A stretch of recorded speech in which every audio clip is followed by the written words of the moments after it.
सन्माननीय व्यासपीठ व माझे लहान मित्र मैत्रिणी, सर मगाशी बोलता बोलले की सरांनी ही शाळा निवडली ते आमचं भाग्य, तसं ते माझं भाग्य की मला हे कार्य करायचा वारसा माझे वडील देऊन गेले आणि मी तो अविरतपणे पुढे चालू ठेवलाय.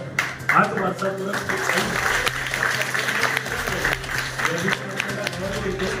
या शाळेला पुन्हा काही लागलं.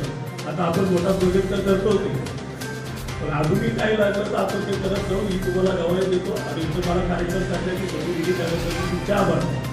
आणि आपल्या भावंडांना, आपल्या मित्रजनांना हेच सांगा, सजेशन देणार की जर शिक्षण घ्यायचे आपली जी मातृभाषा आहे ना मराठी, त्या शाळेमध्ये तर आपण त्यांना ॲडमिशन घेतलं पाहिजे. आणि पहिले तर आमच्या टायमाला काही सुविधा नव्हत्या. आता सरांनी आम्हाला दाखवलं का बाबा ऑनलाईन क्लासेस होतात, टीव्हीवर मार्गदर्शन येतो, तुम्हाला प्रत्येक सोयी केलेली आहे. प्रॅक्टिकल जे काय चीज असते ते पण तुम्हाला दाखवलं का बाबा असं चूक झाली तरी आपल्याला तिथं शिकवतात.